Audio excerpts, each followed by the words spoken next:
¿Qué tal? ¿Cómo le va? Bueno, vamos llegando a lo que es el final de la cursada, ¿no? Como les había dicho, nos quedan ver lo que sería hoy, vamos a ver la presidencia de Marcelo Torcuato de Alvear entre 1922 y 1928, y para la próxima nos va a quedar lo que tiene que ver con la segunda y traumática presidencia de Hipólito Yrigoyen, que va a ir de 1928 a 1930, iniciando en 1930 una serie de golpes de Estado que ustedes verán en la currícula del año que viene, que van a ser 6 en total durante el siglo XX, ¿no es cierto?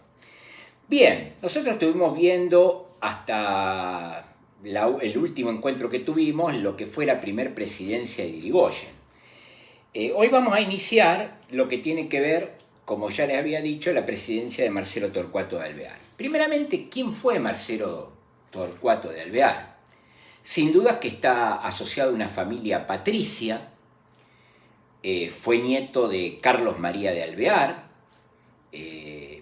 hijo de quien fue el primer intendente de Buenos Aires, o de quien fue intendente de Buenos Aires, obviamente, Torcuato de Alvear, y pertenecía, como les decía, a una familia acomodada, ¿no? Se recibió de abogado en la Universidad de Buenos Aires y participó en forma bastante activa en las revoluciones de 1890 y 1893. Bien, esto le hizo ganar la amistad de personas como Leandro Nicéforo Alem y obviamente Hipólito Yrigoyen. Hipólito Yrigoyen va a ser el mentor de que Alvear sea candidato a presidente de la Nación para el periodo que hemos mencionado.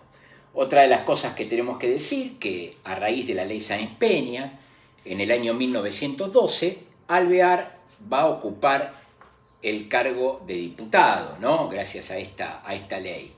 Por allá, si mal no recuerdo, 1914. Hecho que hace que cuando asuma la primer presidencia Hipólito Yrigoyen, él lo vaya a colocar no solamente en lo que tiene que ver la presidencia del partido, sino que lo va a nombrar como embajador en la República de Francia. Me llama risa un poco porque cuando hablamos con el profesor Claudio Castro, siempre mencionamos lo mismo, ¿no es cierto? Nosotros creemos que, bien, Alvear trabajó una única vez y fue cuando fue presidente, ¿no? Porque tuvo una vida tan glamurosa y de tanta opulencia que lo llevó a conocer muchísimos países de Europa y a tener una vida sin ningún tipo de sobresaltos, ¿no? Haber sido nombrado por Yrigoyen embajador y después Yrigoyen convertirse en su rival interno político dentro de lo que fue las filas de la Unión Cívica Radical, ¿no? Tenemos que ver que, lo vamos a ver hoy, en 1924 se produce una fractura, la primera fractura que va a sufrir la Unión Cívica Radical entre personalistas y antipersonalistas, ¿no? ¿Por qué le digo la primera fractura? Porque lo verán ustedes el año que viene, la Unión Cívica Radical vuelve a sufrir una nueva fractura a partir de 1957 entre balvinistas y frondicistas. Bien, vamos a empezar con lo que tiene que ver el tema, ¿no? Para lo que tiene que ver las elecciones de 1922, hay 5 partidos principalmente que se van a presentar a elecciones. Por la Unión Cívica Radical y propulsado, como decíamos, por la figura de Hipólito Yrigoyen, Marcelo Torcuato de Alvear como candidato a presidente y Elpidio González lo va a acompañar como vice, ¿no? Por lo que sería la concordancia nacional, que aquí tendríamos metido al sector conservador. Ojo, el sector conservador veía con muy buenos ojos la candidatura de Marcelo Torcuato de Alvear. Lo consideraban uno más, o sea, un miembro más de la oligarquía. Por eso que no va a haber oposición, podemos decir, desde el lado conservador hacia la candidatura de Marcelo Torcuato de Alvear. Por el lado de Concordancia Nacional, Norberto Piñero y Rafael Núñez van a ser los candidatos. Por el partido de origen santafesino, el Partido Demócrata Progresista, lo vamos a tener a Carlos Ibarguren y Francisco Correa. Por el Partido Socialista lo va a ser Nicolás Repetto y Antonio de Tomaso. Y tenemos por la Unión Cívica Radical Principista, que fueron aquellos radicales que no estaban muy de acuerdo con Alvear, con su candidatura, Miguel Laurencena y Carlos Melo. Bien, Alvear va a comenzar su presidencia de la Nación, si bien las elecciones se realizaron en abril de 1922, el 12 de octubre de dicho año, ¿no? La propuesta lo sorprendió realmente a Alvear, ¿no? Porque como decíamos, estaba como embajador, vivía en Francia, un país que era el glamour de esos tiempos, pero rápidamente aceptó la misma. El radicalismo saca en esas elecciones el 47% de los votos. Solamente no ganó en Mendoza y en la provincia de San Juan. ¿Se acuerda que nosotros hablamos de los lencinistas en Mendoza? Y de los cantonistas en San Juan, que habían producido una ruptura con el radicalismo? Esto lo vimos más que nada, si no les viene ahora a memoria, en el video anterior que habíamos visto la presidencia, durante la primera presidencia de Hipólito Yrigoyen, ¿no? ¿Cómo formó su ministerio? Salvo el vicepresidente, que era Elpidio González, que era personalista, respondía Yrigoyen. ¿Por qué se colocó Elpidio González? Bueno, se pensó colocar un candidato como vicepresidente popular para hacer nexo con los sectores exportadores, pero bueno, en esto Alvear no tuvo inconvenientes, o sea que esa era la idea, ¿no? Nombrar a alguien más popular para tener mayor contacto y negociación con estos sectores, pero Alvear no tuvo ningún inconveniente con ello, ¿no? El ministerio fue totalmente compuesto, podemos decirlo, salvo también Obras Públicas, que estaba Eufrasio Loza, que era irigoyenista, por miembros del patriciado. O sea que formó un gabinete netamente oligárquico, si lo queremos llamar de esa manera. Gabinete que recibió la protesta, lógicamente, de muchos de la clase media, porque decía, bueno, en puntos clave de los ministerios tenemos personas que no nos representan en nada. Distaba mucho de aquel gobierno en cuanto a ese tipo de relación que había llevado adelante Hipólito Yrigoyen, ¿no? En cuanto a las provincias, intervino muy pocas con lo que tiene que ver su gobierno, y las de mayor conflicto apoyaron esta candidatura. Bien, uno de los primeros puntos que quiso abordar Alvear al llegar al poder fue el tema del gasto público. Acá comienza un choque con lo que tiene que ver el irigoyenismo, ¿no? Más que nada reducir la cantidad de empleos y cargos que se habían nombrado durante la presidencia de Hipólito Yrigoyen. Cargos que algunos ni siquiera tenían un cometido. Bueno, ahí apuntó primeramente con respecto al gasto público. Perdón. En cuanto a lo económico, el país vive una etapa buena, podríamos decirlo, porque estamos en el final de lo que es la posguerra y se revalorizan o toman aumento lo que tiene que ver el precio del grano a nivel mundial. Entonces esto favorece mucho a las exportaciones de nuestro país. Y durante su gobierno se caracterizó por la sanción de algunas leyes importantes, leyes de previsión social que tuvieron definitivamente que, si bien esto venía gestándose desde la gestión anterior, del gobierno anterior, las jubilaciones alcanzaron a bancarios y a maestros durante su gobierno. Se regularizó, yo acá no les puse los nombres de las leyes porque, bueno, no es importante acordarme, yo tampoco me las acuerdo, ¿no? Pero se regularizó lo que tenía que ver con el trabajo de mujeres y niños, y algo que nosotros vimos que fue un problema con los trabajadores bastante importante, cosa que vimos, o uno los puede ver en la historia, en los quebrachales, en el norte de la provincia de Santa Fe, Villa Guillermina, o en el Chaco, o en los hechos de la Patagonia, que es la obligación del pago en pesos. Esto venía desde el gobierno anterior, pero durante el gobierno de Alvear estas leyes tomaron forma de sanción. Otro punto importante que tenemos que ver en este gobierno es el referido a yacimientos petrolíferos fiscales y a lo que es yacimientos carboníferos fiscales, ¿no? Esto que estuvo a cargo de lo que es la dirección de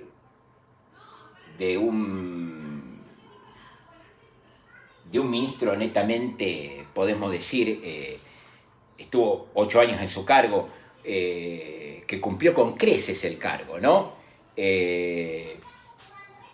Tomó una orientación netamente nacionalista, pero a lo que iba, que justo estaba pensándolo, que tuvo algunos inconvenientes en algunas provincias. ¿Por qué? Porque disputó concesiones con algunas empresas extranjeras.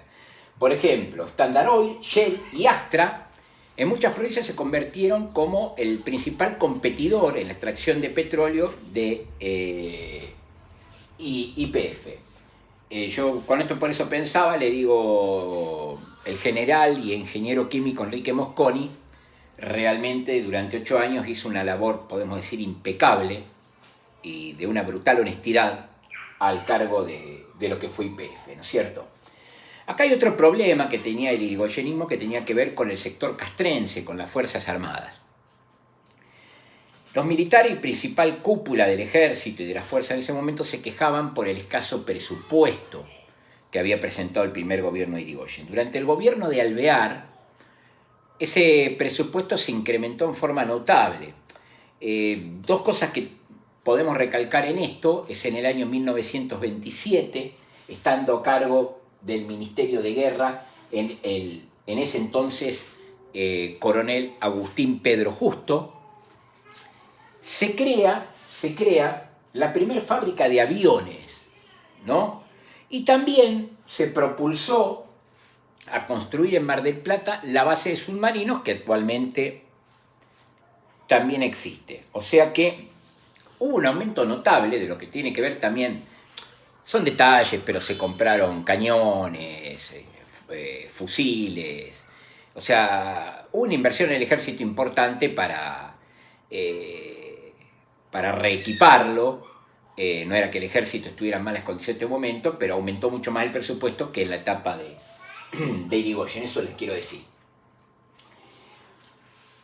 En lo que tiene que ver infraestructura y volviendo al tema del petróleo, es importante, lo sigue siendo hoy, ¿no?, la creación de la destilería de petróleo de La Plata, principalmente para fraccionar y elaborar 3 tipos de combustibles, ¿no?, nafta, queroseno y fuel oil. Las obras quedaron finalizadas para lo que tiene que ver esta importante obra para el año 1925. Siguiendo con la obra pública, para lo que tiene que ver lo que es la capital federal, se construyeron 3 edificios también importantes, que son el de Hacienda, Obras Públicas y el edificio de Guerra y Marina.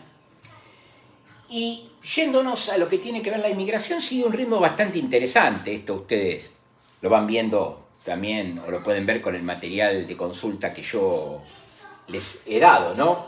Por ejemplo, nosotros para 1924 podemos ver que en el país ingresaron unos 190.000 habitantes.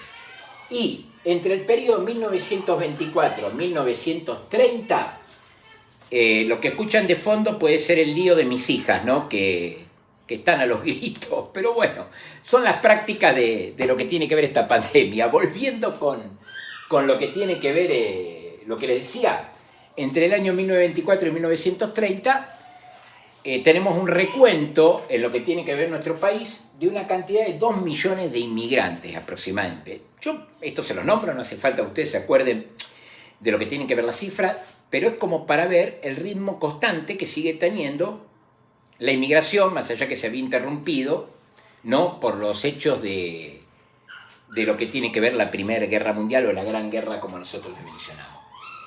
En lo cultural tuvo una iniciativa importante la esposa de Marcelo Torcuato de Alvear, ¿no?, que era Regina Pazzini, una tenor, se dedicaba al canto, una tenor lírico que tuvo una carrera bastante aceptable, ¿no?, con giras en Europa, que cuando llegó a la Argentina conoce a Alvear. Bueno, de allí seguramente comenzó este romance que terminó siendo su esposa. Alvear, como le decía, con una vida bastante opulenta, tuvo la suerte de seguirla por Europa, ¿no? Y era hija de un italiano y una española, y ella, bueno, había nacido en lo que tenía que ver por Portugal. Pero volviendo al tema, ¿por qué les digo que fue importante? Bueno, esta mujer creó el Teatro Cervantes, en lo que tiene que ver la capital, y la Casa del Teatro. Ambos, obviamente, que todavía existen, ¿no? Y fue también la propulsora de que llegaran importantes personalidades a Buenos Aires. Durante su presidencia pudimos contar con la presencia de Albert Einstein en nuestro país. Yendo al plano social, bien, las huelgas no es que hayan terminado, al contrario, podemos contabilizar durante su presidencia aproximadamente unas 519 huelgas, ¿no? También hay algunos hechos de violencia en el interior, ¿no? Que preocuparon al gobierno, como la muerte de algunos integrantes de pueblos autóctonos, los Cuom, en manos de la policía, ¿no? Que bien, sería como para tratarlo hasta en una clase aparte. Pero volviendo al tema de lo que tienen que ver las huelgas, salvo este hecho puntual, que les decía que alguno lo puede investigar si quiere, no es necesario que lo fijen esto, ¿no? Por decirlo así de alguna manera. El resto de las huelgas no fueron reprimidas violentamente como ocurrió en el gobierno de Irigoyen. Sí, tenemos que hablar de los conflictos internos que vivió la UCR durante este periodo, ¿no? La línea seguida por Alvear provocó una fractura o una división, como lo quieran llamar ustedes, interna dentro del partido en el año 1924. Esta división quedó entre lo que sería alvearistas o antipersonalistas o galeritas, como lo llamaban algunos por su origen oligárquico, ¿no? Y lo que eran personalistas, peludistas o irigoyenistas, que tenían que ver con los seguidores de Irigoyen en el sector más popular.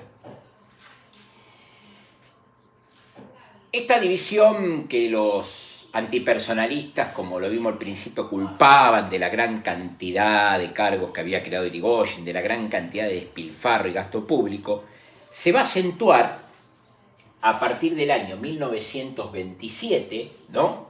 Donde comienza a plantearse la campaña presidencial para el año 1928. La Unión Cívica Radical, tenemos que recordar que va a ir separada a elecciones de acá. Entonces, por el lado de los antipersonalistas o alvearistas va a tener aliados. Van a ser los conservadores en Buenos Aires, los lencinistas, dirigidos por José Néstor Lencinas en la provincia de Mendoza, y los cantonistas, que eran dirigidos por Federico Aldo Cantoni en la provincia de San Juan. Por el otro lado, ¿cuál era el objetivo que se planteaba esta alianza?